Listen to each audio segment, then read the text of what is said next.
All right, so we're going to talk about the home, talk about housing. I think of it as the home ecosystem.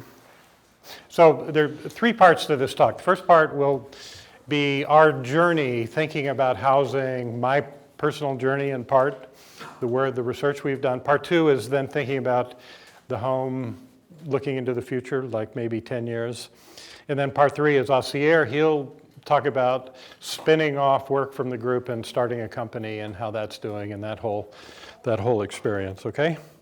So part one, this was, I may have showed this earlier, I don't even remember, but this was a really important project for me personally, because we were doing an addition to a Mies van der Rohe house, and it was the first time I played with transformable spaces. So the beds were all Murphy beds. I hate Murphy beds, by the way, but we had Murphy beds. This is going back to the 1980s.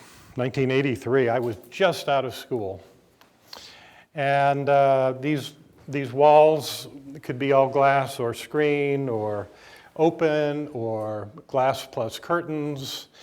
And the kitchen was hidden away in cabinetry, so it was a fun project for me. Then I came to MIT, jump ahead quite a few years, and we did the Place Lab. The Place Lab was this highly instrumented laboratory where people, volunteers, would stay for typically about 2 weeks. And we went through IRB approval, CUIs. Everybody know CUIs? CUIs is the Committee on the Use of Humans as Experimental Subjects. So we had to go through that process. And because we had literally hundreds of sensors, so we knew where people were, what they were doing. We had activity recognition systems.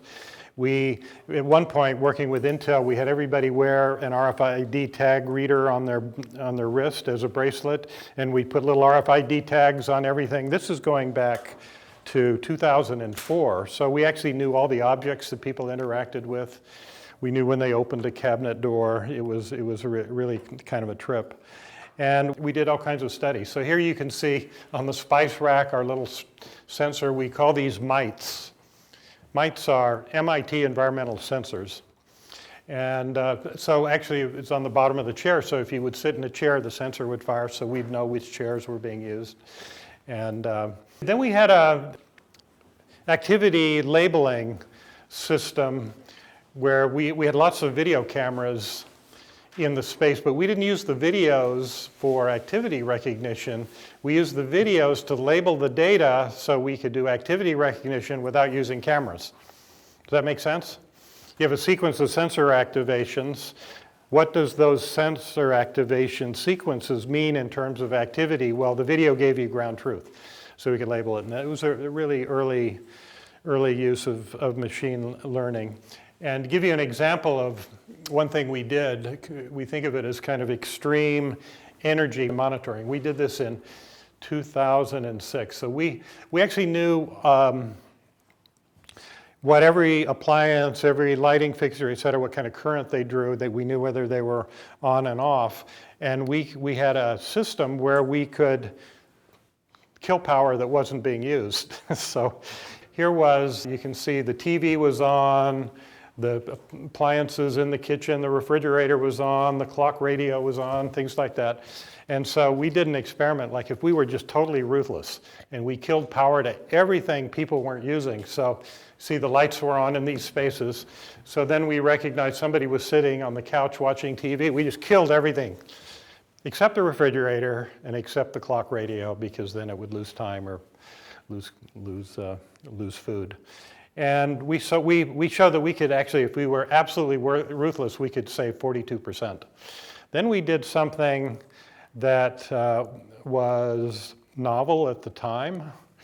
These were the really early Windows phones. This is before the iPhone, before Android.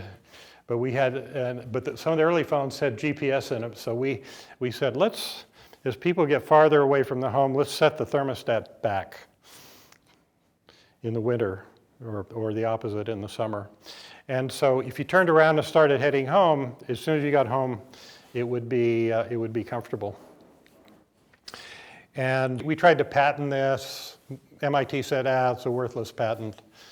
Well, turns out Nest uses it, Honeywell uses it.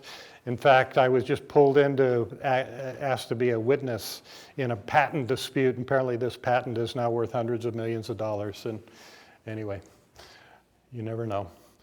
But this was a location-aware thermostat, which was pretty interesting. Then we did a study that related to health, medication awareness. So medication non-compliance is a leading cause of health problems. People don't take their blood pressure medications. So we had, since we knew where people were, we had a system that would gently remind you when you were near the pills. In this case, you kept them in the kitchen, right? You go into the kitchen, you get a gentle reminder, and it gets a little more insistent until you take your medication, and we tracked all that and collected data. We didn't actually make people take pills. They had to push a little button that simulated the sort of mental load of taking medication, but it was good enough for our pilot study.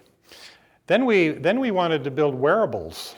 So we had this crazy system that one of my graduate students, PhD student, Mexican student, Emmanuel, did. He was developing wearable versions of our mites.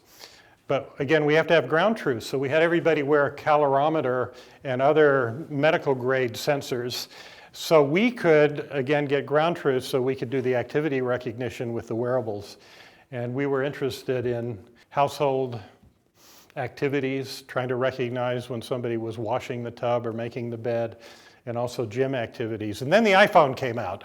So we thought, this is great. So here he's wearing, if you see these sensors on his wrist and ankle, and we would then stream that to the mobile phone and recognize activities. This is before Fitbit and Apple Watch and all of that. So that was a lot of fun. We won 2 UBAComp 10-year impact awards for that work because apparently the industry read those papers and we had some influence on how that developed.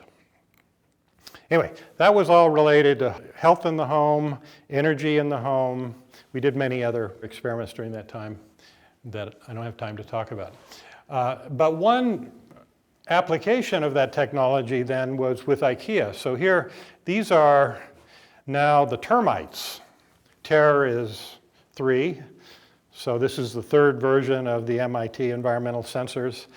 A little more sophisticated than we had built. So here we are in Malmö, Sweden with our colleagues from IKEA. These are all the sensors on the table. And we would then sprinkle them around this apartment that we helped them build. Again, it was a little bit like the Place Lab. It was a living lab apartment where people would volunteer to live, again, for about 2 weeks at a time. We helped them develop the protocols. Only IKEA was interested in how people use the products that they make, like the kitchen cabinets or the coat hook. We actually had multiple coat hooks at the entry door with sensors, so we would know which coat hook people chose to use when they came in with their coat. And what this is showing here, so these dots here are the sensors, and the bouncing ball is a sequence of sensor activations. And as the sensor fires, then we show a growing glow around it. So the sensors that have the big reddish glow were those appliances or cabinets or whatever, windows that were most frequently interacted with. So that was kind of fun. Then we said, well, let's get back to our roots, which is architecture and design and such. So we launched in 2006 the Open Source Building Alliance. And we had a collaboration with Bensonwood Homes, which is a really, if you don't know Bensonwood and you're into architecture prefabrication, you should look them up. They're up in New Hampshire. They're one of the more sophisticated around. And we built a series of prototypes. This is one that we did for the president of Unity College. And you see we had all the utilities prefabricated in these modules. This is the kitchen and the bathroom and the solar equipment and everything. Then that plugs into a timber frame so we could have high ceilings. These are just shipped on the back of a truck. And then the rest was panelized. So it was a combination of panelization, timber frame, and prefabricated volumetric modules. And then going back to the experience that I had with that original MAS house, I thought, let's make it transformable. So this is the everyday configuration with a media room, a living room, 2 studies, and then at night this becomes the bedroom, master bedroom, 2 bedrooms here, and then when they'd have a public function, because this is the president's house and they would do public events there, then these doors close for the kitchens, for the catering kitchen, and this whole area become one big reception space.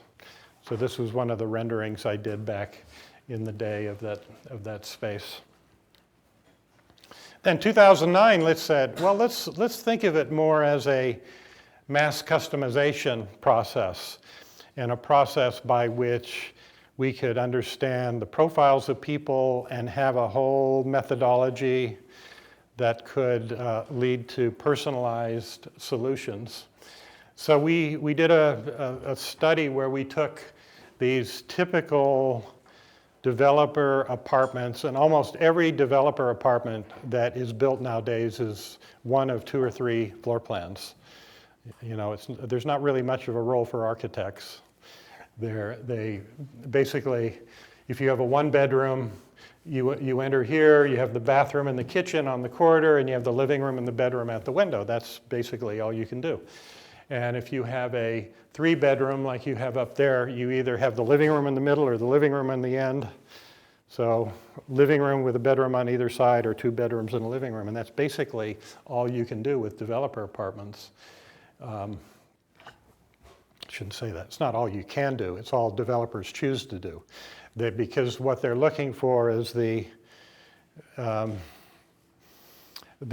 plan that best meets the average needs of people, because they're not customizing for anybody, right? But we said, let's create many different alternative floor plans, and let's define them as what we called genes, design genes. And so here's the checklist of all this. So a smaller bathroom and more entry storage cabinets, whatever.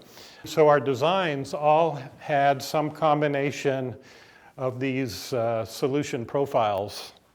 And then we would investigate what the profile and needs were of the individual. We have this whole modular design solution. We put that through a matching algorithm, and then it would give you a ranked order set of solutions. So a little bit like a Google search, right? So the system wasn't smart enough to get the design right, but it was smart enough to give you more or less a ranked order of designs that you could pick from. So then we had a process of defining the profile of an individual. So this is a young woman, and you can see her occupation and whether dining's important and all that. That becomes her profile. And then we match that to all these possible solutions, and then we give a ranked order set of recommendations.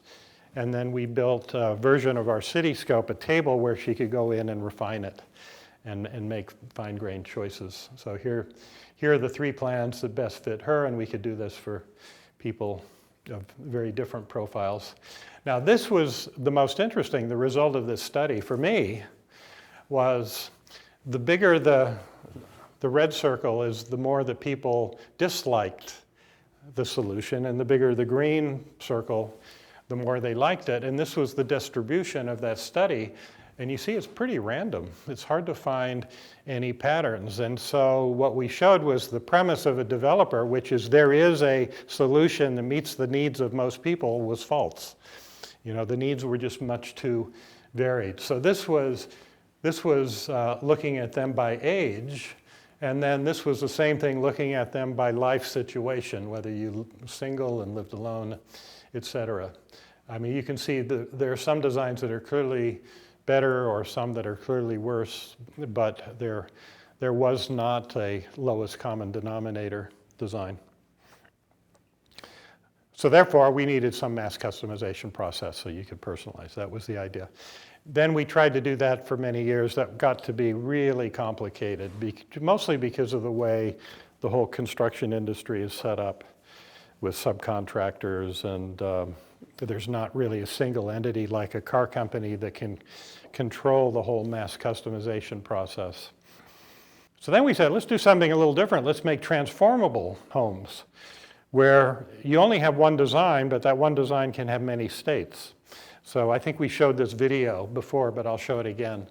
So this was Osier's project. He may talk about this in a little bit. This was his and our team's team of graduate students. So just to go back, you see, and we used hand gestures and touch sensors and the whole thing. Everything worked, nothing was faked here. So we had a queen-size bed. This is in 200 square feet. A dining room, an office, dining room for 6 people. Now the table disappears. And the idea, this all would happen with one piece of furniture that you would buy at a company like IKEA. Remember, we were still working with IKEA. And then here the bathroom opens up. It's like a little airplane bathroom, but it opens up so you can get to the shower and a washer dryer. The kitchen would expand. We never quite figured out how to do that, but that was the idea. And you could lower the blinds and raise them with a hand gesture, et cetera. And then there's the team celebrating. And this is Osier that you'll hear from in a minute. But anyway, if you're an architect, the idea is you were not trying to design the perfect plan.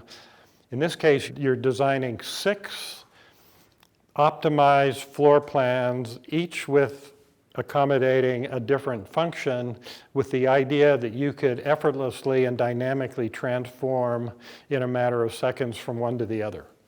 That's a much more complicated challenge for an architect. And really, it's not possible for an architect to actually do that without having a whole industrial process behind them that makes the products and knows how to install it and maintain it. I mean, that's why we decided in the end to launch the company. So we did a series of studies. This is a 300 square foot apartment. So you can see the nice couch there. And the wall opens up for a dining table. The bed comes down from the ceiling.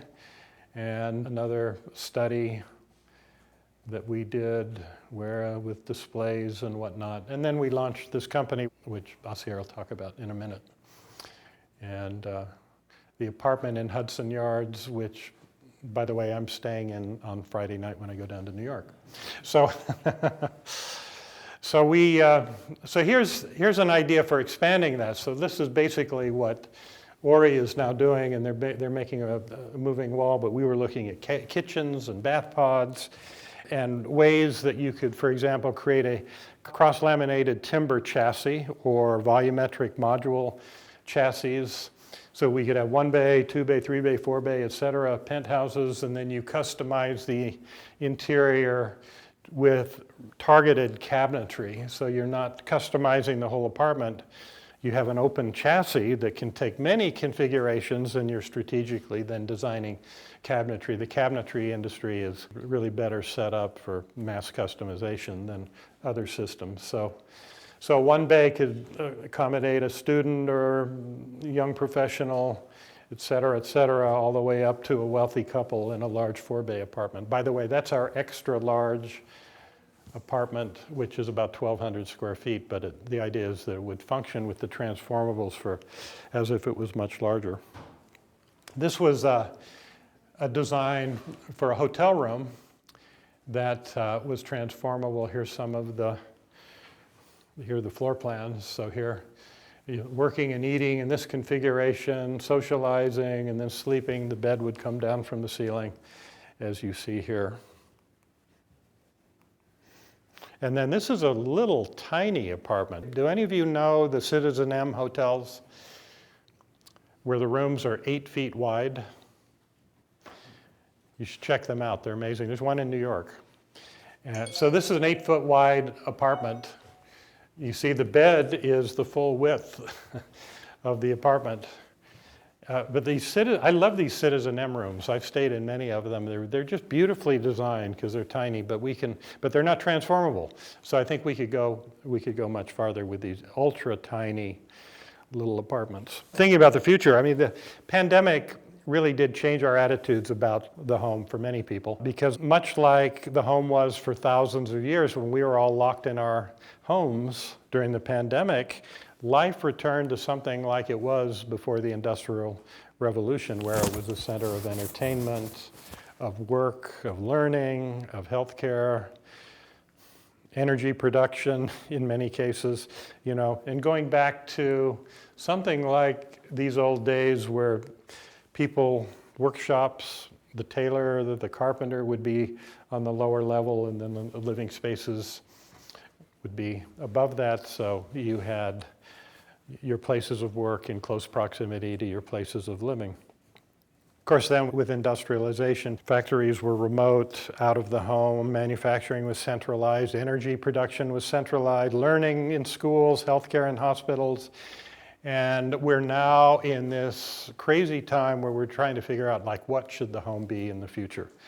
Is work remote? Is work in person? Is it some complex hybrid? We have all this other technology entering the home, and so everything is kind of getting scrambled. So it's going to be up to you all to figure out how to how to do all this in the future. But it's clear for many people, particularly after the pandemic, the home is a refuge. This is one of my favorite places on the planet. I was there with my wife a few years ago. It's in Kyoto, and it's just gorgeous garden and this beautiful Skia-style temple. And you can see the connection to nature. So we now have all these incredible generative tools that we can begin to play with. So I've been working on a design for my home that I want to build. So this is some of the studies trying to look at light, texture, nature, form, privacy, transparency, connection to nature, simplicity. And it's so easy to do these studies now if you know how to control this, and they're just so amazingly compelling. They're still a little bit brain dead, but I think in a few years we'll be able to just do extraordinary things. I think it will totally change the whole profession of architecture and urban design. And you all are right at the beginning of this, so the world is open to figure this out. These are all just mid-journey images that I did. But getting it to capture your vision is not trivial. It's a real challenge, looking at urban apartments. We also now have this technology where we can think about the self-sufficient home. This is one of our projects we call the power of without, which is looking at cities, or in this case, homes without conventional systems, conventional infrastructure for water, sanitation, power, food production, et cetera. So this is a catalog that we put together a few years ago. Water without pipes, et cetera. Maitani did a lot of work on this. And this is from that catalog. This is, for example, a toilet that was funded by Bill Gates to process waste at the scale of a toilet. And it's a little complex and expensive, but all this stuff is happening. At some point, we'll probably be able to do away with these centralized sewer systems. Food production. So right upstairs, we built the city farm, looking at aeroponics and hydroponics. This is aeroponics. You see the roots are misted, and we collected a lot of data for that. I have grown a lot of my own vegetables at home. This is my lettuce in my mudroom off my kitchen over a 6-day period, and I can grow, enough lettuce for us to have salads, lunch and dinner, every day. These are my tomatoes, my hydroponic tomatoes down in my basement. It's a lot of work. It's a hobby. It's not something that everybody can do because it takes some work, but certainly growing high quality, valuable food near the point of consumption at the scale of a community or a scale of a grocery store, and in many cases at the scale of a home, is possible. And so we did a workshop back in 2019 on settlements without conventional infrastructure. We're going to reboot this to look at settlements without in Brazil next spring. So if you're interested in an interesting class, we're going to take everybody to, we can raise the money to Brazil over spring break. So it should be an interesting class. Workplace on demand. I know this is something that Asier's been thinking about. You can ask him about it if he doesn't talk about how to create these soundproof workplaces like Zoom studios in the home. This is right in our lab next door. We've kind of dismantled it now, but we had the escape pod where, in this case, you see you're dialing in the transparency and this little work environment, and now he dials up the desk interactively, and then the coolest thing is he wants to take a nap. Now a little cot comes down from the ceiling. So we were having fun with these kind of possibilities, and rethinking the urban apartment with all kinds of new display technologies. The assistive home, this is really key. So this is Japan in 1950s. You see the different age groups. It was very heavily a young population, relatively few older people. This is the projection for Japan in 2050, 100 years later. They are a hyper-aging society. There just simply aren't going to be enough young people to support the older people unless we find new ways of addressing that. That's one of the reasons why Japan is so interested in home robots, because they will not have the staff to provide this hands-on care. This is a really great diagram that talks about the process of aging as consisting of these three rings that begin to collapse as you get older. So this is activity in the community, this is activity in the home, and activity related to the body. The medical industry only thinks about this inner ring, but we have to, as designers, think about these three rings. So activity of the community, household, and the body. So when you think about, I think, community design, urban design, residential design in the future, part of your brain needs to be thinking about how to keep these three rings intact as we become increasingly a hyper-aging society. So one way to do it, you take the kind of transformables, so just a simple example. Say you have a couple.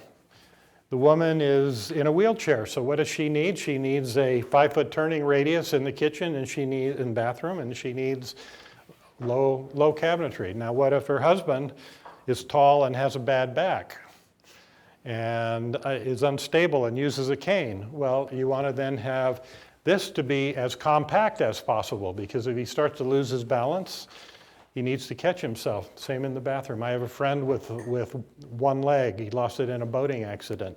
And he said a handicap accessible bathroom and kitchen is deadly to him if he doesn't have his prosthetic device on. And of course, he needs a high counter. So there's no reason why the counter can't lower and the space opens up on demand. That's a fairly straightforward thing to do if you think about it.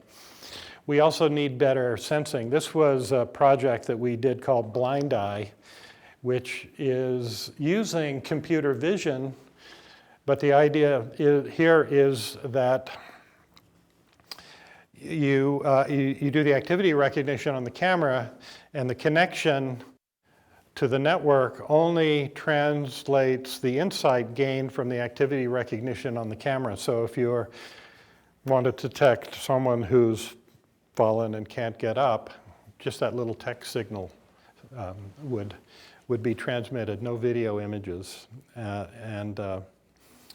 or photographic images. So, I think we all need to think about these kind of next generation activity recognition sensing, because it will be critical that does not compromise privacy. We did that in the Place Lab by having these little switch sensors, which is still an interesting way to do it, but that's a lot more complex than if we could just put a few cameras around, with the activity recognition being so powerful now. But most people don't want cameras in their bathrooms and their bedrooms, and so we need to find other ways of doing that. Sleep is a big problem. We looked at sleep for a while. We had these ideas to turn our escape pod that I showed into a nap lab, and that where we could do sleep research and health technologies entering the home. We need to think about communities. I'm going to go fast here because I want to hear from Asier.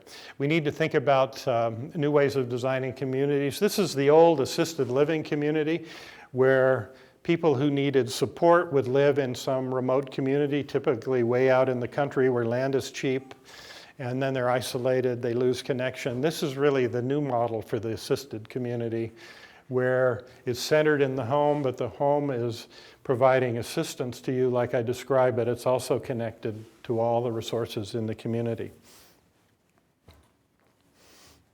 Northern Europe, particularly in Sweden and Denmark, they're way ahead of us. They're experimenting with all these new models for housing communities, facilities that combine young people, children, young families with elderly people. And these are some of the studies that I did for Apple, looking at how we might design a new kind of Apple-branded community for multi-generational housing. Okay, now it's time for part 3, Ori living. I showed this before. This is the little video I took in the Ori apartment. And here you see the bed coming down. Asier is going to tell you how all this came together. And here you can see the office on demand. And then I will open up. Oh, didn't go far enough. I do go into the walk-in closet, so you see me in the mirror. Anyway. You missed that. You missed that grand finale. So with that, thank you.